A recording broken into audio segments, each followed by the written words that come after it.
লিফটের দরজা খুলতেই আমার বউকে হাসি মুখে মোবাইলে কথা বলতে বলতে একটি আবাসিক হোটেল থেকে নেমে যেতে দেখে আমি চমকে উঠলাম। আমার বউ অবশ্য আমাকে খেয়াল করেনি, কিন্তু তাকে আমি খেয়াল করেছি।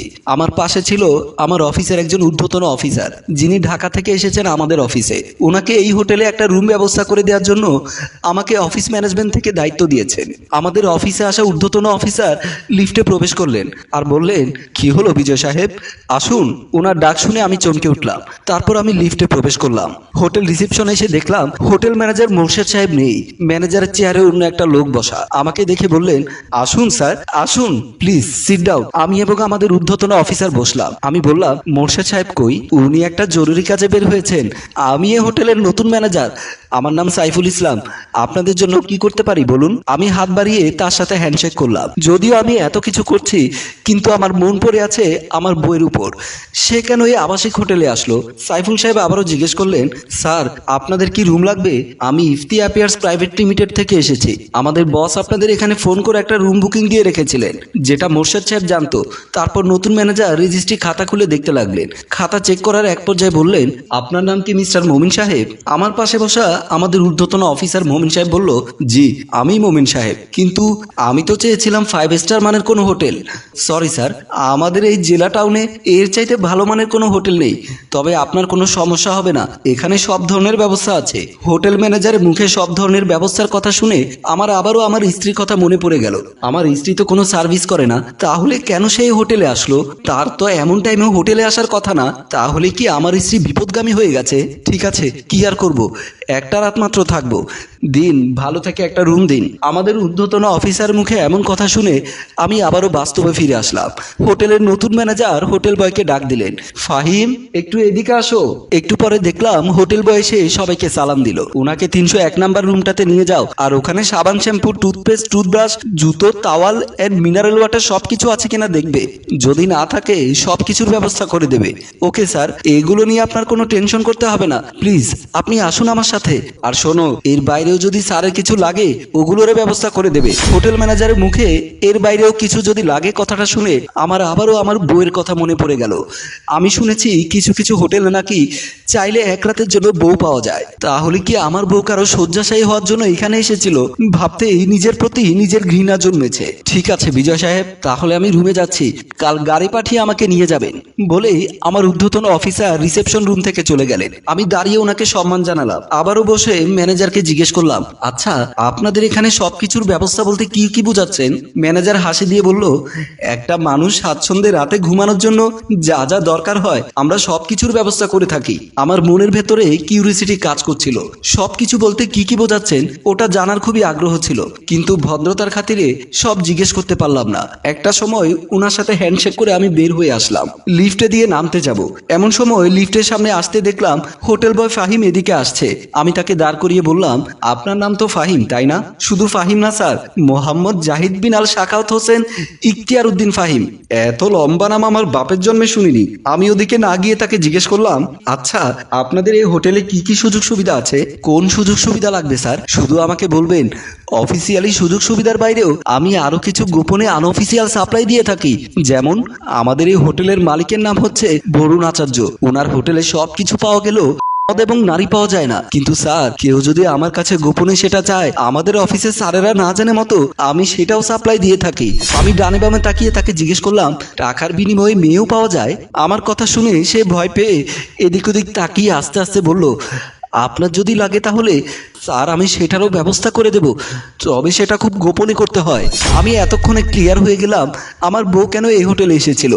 মনটা আমার ভীষণ খারাপ হয়ে গেল। ততক্ষণে লিফট আমাদের ফ্লোরে চলে আসাতে আমি তার সাথে কথা না বাড়িয়ে লিফট দিয়ে নিচে নেমে গেলাম। আমার বাসায় ঢুকে ড্রয়িং রুমে অফিসের ব্যাগটা রেখে সোফার উপরে বসে পড়লাম। এমন সময় আমার ছোট বোন রশনি এসে জিজ্ঞাসা করলো, ভাইয়া তুমি কখন এসেছো? একটু আগে। তোর ভাবি কই? একটু আগে বাহির থেকে এসে গোসল সেরে খাওয়া দাওয়া করে এখন শুয়ে আছে। মনে হচ্ছে ভাবি খুব টায়ার্ড। রশনির মুখে ওর ভাবি বাহির থেকে এসে গোসল করার কথা শুনে আমি আরো বেশি আতঙ্কিত হয়ে গেলাম। আমার চেনা পৃথিবীটা কেমন জানি অচেনা হতে লাগলো। সবকিছু কেমন জানি উলটপালট হয়ে যেতে লাগলো। আমি আমার ছোট বোনকে অত সব বুঝতে না দিয়ে বললাম, আমাকে এক গ্লাস পানি এনে দে তো। রশনি আমার জন্য পানি আনতে চলে গেল। আমি বসে বসে ভাবতে লাগলাম, আমার সংসারে কি এমন অভাব পড়েছে যে আমার বউকে বাড়তি ইনকাম করার জন্য বিপথে পা বাড়াতে হবে। এমনও তো না যে আমি শারীরিকভাবে অক্ষম, তাই নিজের চাহিদা পূরণ করতে ওকে হোটেলে যেতে হবে। কথাগুলো ভাবতে ভাবতে এমন সময় লক্ষ্য করলাম পানি গ্লাস হাতে আমার স্ত্রী এসে আমার পাশে বসলেন। এই প্রথম আমার স্ত্রীকে দেখে আমি বিরক্ত হলাম। সে পানি গ্লাসটা আমার দিকে এগিয়ে দিয়ে বলল, কখন এলে? আমাকে ডাকলে না কেন? ঘৃণায় তার সাথে কথা বলতে ইচ্ছে করছে না, তাই আমি তার কথার কোনো উত্তর না দিয়ে উঠে চলে যেতে চাইলাম। সে অবাক হয়ে গেল। সে বুঝতে পারলো আমি যে তাকে অ্যাভয়েড করছি, তাই আবারও বলল, কি হলো, পানি পান না করে চলে যাচ্ছ? তৃষ্ণা মিটে গেছে বলেই আমি আমার রুমের দিকে চলে আসলাম। সে অবাক হয়ে আমার দিকে তাকিয়ে রইল। রুমে এসে পোশাক পাল্টাচ্ছিলাম ঠিকই, কিন্তু কোনোভাবেই মন থেকে আমার স্ত্রীর কার্যকলাপগুলো সরাতে পারছিলাম না। বারবার মনে পড়ছে আমার স্ত্রী হোটেল থেকে নেমে এসেছে। বারবার মনে পড়ছে হোটেল ম্যানেজারের মুখে বলা কথা, এই হোটেলে যা চাই তাই পাওয়া যায়। এখনো কানে বাজছে হোটেল বয় ফাহিম বলেছে সে গোপনে মদ এবং নারী সাপ্লাই করে।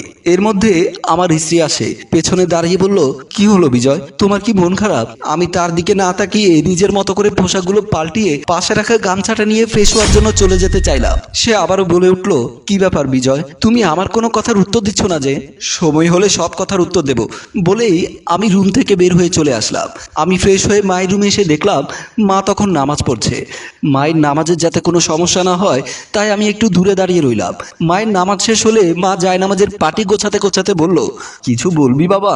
আমি অফিসে যাবার পর তোমাদের বউ কি ঘর থেকে বেরিয়েছিল? হ্যাঁ, জরুরি একটা কাজ আছে বলে বিকেলের দিকে বের হয়েছিল। কোথায় গিয়েছিল সেটা তো আমি জানি না বাবা, তুমি এই ঘরের গার্ডিয়ান, তোমাকে কিছু না বলে সে কোথায় যায়, কি করে, এগুলো খবর রাখার দায়িত্ব কি তোমার না? সে তো মাঝে মধ্যেই যায়, আবার সময় মতো চলে আসে। সে যে প্রতিদিন যায় সে কথা তো তুমি আমাকে কখনোই বলনি। আমার এমন কথা শুনে মা কিছুটা চিন্তিত হয়ে গেল। কেন বাবা, কোনো সমস্যা? সমস্যা মানে মহা সমস্যা। ঘরের বউ কাউকে কিছু না জেনে হুটহাট যখন মন চায় তখনই চলে যাবে, তুমি তাতে নীরব সম্মতি দেবে? কাজটা কি ঠিক? কি হয়েছে আমাকে বল। আমার কি এই মুহূর্তে মাকে বলা সম্ভব যে আমার বউ আমার অগোচরে প্রতিদিন হোটেলে যায়? এই কথা মাকে বলা আমার পক্ষে কিছুতেই সম্ভব না। তাই আর কথা না বাড়িয়ে মায়ের রুম থেকে চলে আসলাম। রাতে খাওয়া দাওয়া শেষ করে খাটে শুয়ে আছি। পৃথিবীটা আমার কাছে বিষের মতো মনে হচ্ছে। যে গতকালকেও জানতাম পৃথিবীর সবচাইতে চরিত্রবান ফরেজগার একটা বউ পেয়ে আমার জীবন ধন্য, সে আমার আজ কেন জানি মনে হচ্ছে পৃথিবীর সবচাইতে জঘন্য মেয়েটি আমার জীবনে জুটেছে। এই মুহূর্তে আমার কি করা উচিত কিছুই বুঝতে পারছি না। পৃথিবীতে এমন এমন কিছু পরিস্থিতি মানুষের জীবনে আসে যেই পরিস্থিতির কথা কারো সাথে শেয়ার করাও যায় না। আর সেই সমস্যাটা যদি হয় স্বামী স্ত্রীর ভেতরে, তাহলে সেটা আরও মারাত্মক হয়। এমন সময় লক্ষ্য করলাম আমার বউ বাড়ির সব কাজকর্ম শেষ করে ঘুমাতে এসেছে। সে যখন খাটে এসে আমার পাশে শুতে চাইলো তখন আমি খাট থেকে নেমে বালিশের কম্বলটা নিয়ে ড্রয়িং রুমে চলে গেলাম। ড্রয়িং রুমে এসে সোফার উপরে শুয়ে পড়লাম। গতকাল রাতেও যাকে আমি পরম যত্নে আদর করেছি আজ তার প্রতি ঘৃণা জন্মেছে। তার পাশে শুতে আমার ঘৃণা হচ্ছে। এমন সময় দেখলাম সে এসে আমার পাশে দাঁড়ালো। কি হলো বিজয়, তুমি এমন করছো কেন? প্লিজ সিনক্রিয়েট করো না, তুমি রুমে ঘুমাও, আমি আজ এখানেই ঘুমাবো। সিনক্রিয়েট কি আমি করছি নাকি তুমি করছো? আমার কিছু ভালো লাগছে না, তুমি দয়া করে এখান থেকে চলে যাও। কি হয়েছে সেটা তো বলো। এমন সময় দেখলাম পাশের রুম থেকে মা এবং ছোট বোন চলে এসেছে। তাদের আসতে দেখে আমি আর কথা না বাড়িয়ে ওখান থেকে আবারও রুমে চলে আসলাম। আমার মা এসে আমার বউকে জিজ্ঞাসা করলো, কি হয়েছে বৌমা, বিজয়ের সাথে কি তোমার কোনো ঝগড়া হয়েছে? না মা, আমাদের মধ্যে তো কোনো ঝগড়া হয়নি। তাহলে এমন করছে কেন? আমার ছোট বোন রোশনি বলল, জানো মা, ভাইয়া বিকেলে অফিস থেকে এসে আমার কাছে পানি চেয়েছিল। আমি পানি নিয়ে যাওয়ার সময় ভাবি আমার কাছ থেকে পানির গ্লাসটা নিয়ে ভাইয়ার কাছে গিয়েছিল। ভাইয়া তখনও ভাবির সাথে খারাপ ব্যবহার করেছে। ছেলেটার হয়েছে কি কিছুই তো বুঝতে পারছি না। মাগরিবের সময় আমার রুমে গিয়েও তোমার ব্যাপারে কত কথা জিজ্ঞেস করলো। আমার মায়ের মুখে এমন কথা শুনে আমার বউ বলল, আমাদের বিয়ে হয়েছে আজ 3 বছর, এর মধ্যে কোনোদিনও আপনার ছেলে আমার সাথে দুর্ব্যবহার করেনি, কিন্তু আজ কি হলো কিছুই বুঝতে পারছি না। আমি শুতে গেলাম, সে আমার পাশে থেকে বালিশের কম্বল নিয়ে ড্রয়িং রুমে চলে আসলো। পুরুষ মানুষের মন কখন কি চাই বুঝতে পারি না। বোমা থাক, আজ রাতে আর রুমে যাওয়ার দরকার নেই, তুমি আমার সাথে চলো, রাতে ঘুমালে দেখবে সব ঠিক হয়ে গেছে বলেই আমার মা বউকে নিয়ে ওনার রুমে চলে গেল। সকালবেলা বউ ঘুম থেকে উঠে আমার রুমে এসে আমাকে পেল না, কারণ খুব ভোরে আমি অফিসের উদ্দেশ্যে চলে এসেছি। বউ আমাকে রুমে না পেয়ে বাথরুমের দিকে গেল। বাথরুমের দরজা খুলে দেখলো সে সেখানেও আমি নেই। সে মনে করেছে হয়তো আমি ডাইনিং রুমে আছি। তারপর সে ডাইনিং রুমে এসে দেখে সেখানেও আমি নেই। ডাইনিং রুমে আমার মা এবং আমার ছোট বোন নাস্তা করছিল। মা, আপনার ছেলেকে কোথাও দেখছি না। কি বলো, বিজয় রুমে নেই? না মা, রুমে তো নেই। আমি মনে করেছিলাম বাথরুমে, সেখানেও নেই। তারপর বেলকুনি, বাসার ছাদ, সব জায়গায় খুঁজেছি, কোথাও আপনার ছেলেকে দেখতে পাচ্ছি না। এত সকাল সকাল ছেলেটা গেল কোথায়? এই রশনি, তোর ভাইয়াকে একটা ফোন করে দেখতো। রশনি মোবাইলটা নিয়ে আমাকে কল দিল। আমি তখন অফিসে বসে কাজ করছিলাম। রশনির কল দেখে রিসিভ করলাম। হ্যালো ভাইয়া, আসসালামু আলাইকুম। ওয়ালাইকুম আসসালাম। ভাইয়া তুমি কোথায়? অফিসে। রনি আমার মুখে অফিসের কথা শুনে মাকে বলল, মা, ভাইয়া নাকি অফিসে। কই দেখি, এদিকে দে তো, আমি একটু কথা বলি। মা রশনির হাত থেকে মোবাইল নিয়ে আমাকে বলল, কি রে বাবা, তুই সাত সকালে কাউকে না জানিয়ে অফিসে চলে গেলি, ব্যাপার কি? অফিসে অনেকগুলো কাজ জমে গেছে, তাই সাত সকালে এসে কাজ ধরেছি। এই প্রথম আমি মায়ের সাথে মিথ্যে কথা বললাম। তাই বলে তুই কাউকে না জানিয়ে অফিসে চলে যাবি? মা, এখন কাজের অনেক চাপ, আমি তোমার সাথে পরে কথা বলবো। এই বলে আমি মোবাইলের লাইন কেটে দিলাম। আসলে আমার মনের উপর যে চাপ যাচ্ছে সেটা আমি মাকে বুঝতে দিতে চাই না। এই মুহূর্তে আমার কি সিদ্ধান্ত নেওয়া উচিত সেটাই আমি বুঝতে পারছি না। এমন একটা সিচুয়েশন আছে, না পারছি কারোর সাথে শেয়ার করতে, না পারছি নিজে সহ্য করতে। তাই আবারও নিজেকে কাজের ভেতরে ডুবিয়ে রাখার জন্য কাজ শুরু করলাম। বিকেলে অফিস শেষ করে ড্রয়িং রুমে এসে চমকে উঠলাম। হোটেলের সেই নতুন ম্যানেজারটা আমার ড্রয়িং রুমে। উনি আমাকে দেখে অবাক হয়ে গেলেন, আমিও তাকে দেখে আশ্চর্য হলাম। শেষমেশ হোটেলের ম্যানেজারকে আমাদের বাসায় নিয়ে আসলো। পাশে বসে আছে আমার মা এবং ছোট বোন। আমার স্ত্রী দাঁড়িয়ে বলল, এদিকে এসো, তোমাকে পরিচয় করিয়ে দিই। হোটেলের নতুন ম্যানেজার বলল, তোর থেকে পরিচয় করিয়ে দিতে হবে না, ওনার সাথে আমার আগে থেকেই পরিচয় আছে। হোটেল ম্যানেজারের মুখে আমার বউকে তুই করে সম্বোধন করতে দেখে আমি আরো বেশি অবাক হয়ে গেলাম।